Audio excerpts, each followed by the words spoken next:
देश की ताकत तीनों है महान, जवान किसान और जनता महान। आरएसएस प्रमुख को गिरफ्तार करो, मालेगांव केस में विस्फोटक दावा, अदालत ने साक्ष्य मानने से किया इनकार।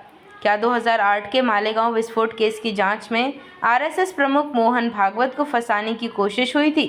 पूर्व एटीएस अधिकारी महबूब मुजावर ने कहा, मुझे वरिष्ठ अधिकारियों ने भागवत को गिरफ्तार करने को कहा, लेकिन अदालत ने बयान को अस्वीकार ठहराया। पूरा घटनाक्रम। मालेगांव से सोलापुर तक फैला साजिश और रहस्य का जाल।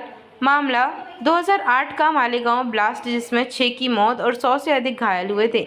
चार्जशीट। मामले में हिंदू संगठनों से जुड़े नामों पर एनआईए ने जांच की। प्रज्ञा ठाकुर और कर्नल पुरोहित सहित कई गिरफ्तारियां हुई। ताज़ा घटनाक्रम। एनआईए कोर्ट ने 7 आरोपियों को बरी कर दिया। उसी फैसले में एक विस्फोटक दावा उभरकर सामने आया। पूर्व एटीएस अफसर मुजावर को कथित तौर पर आरएसएस प्रमुख भागवत की गिरफ्तारी के आदेश दिए गए थे। मुजावर के आरोप। किसने कहा था भागवत को पकड़ो?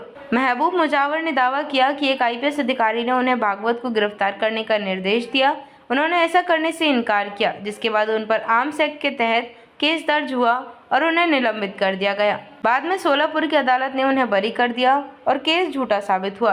कोर्ट रिकॉर्ड में मुजावर का यह बयान दर्ज है, परंतु वह इस केस में गवाह नहीं थे। कोर्ट का रुख। दस्तावेज काफी नहीं, गवाही जरूरी।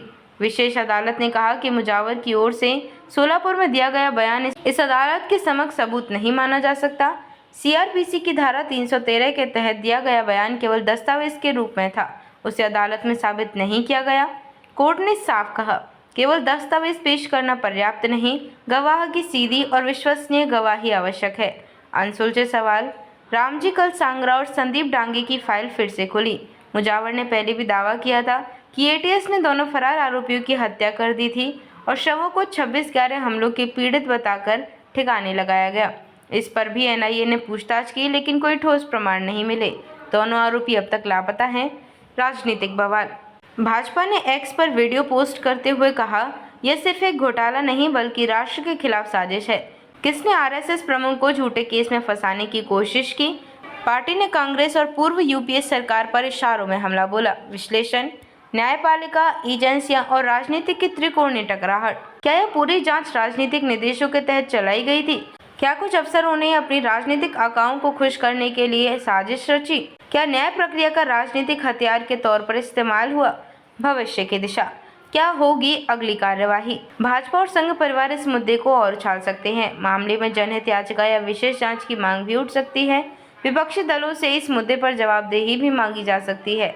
मालेगांव केस में बम से बड़ा धमाका, भागवत को गिरफ्तार करने का आदेश, कोर्ट ने खारिज किया सबूत। एटीएस अफसर का आरोप, आरएसएस प्रमुख को फंसाने की थी साजिश, अदालत का बड़ा खुलासा।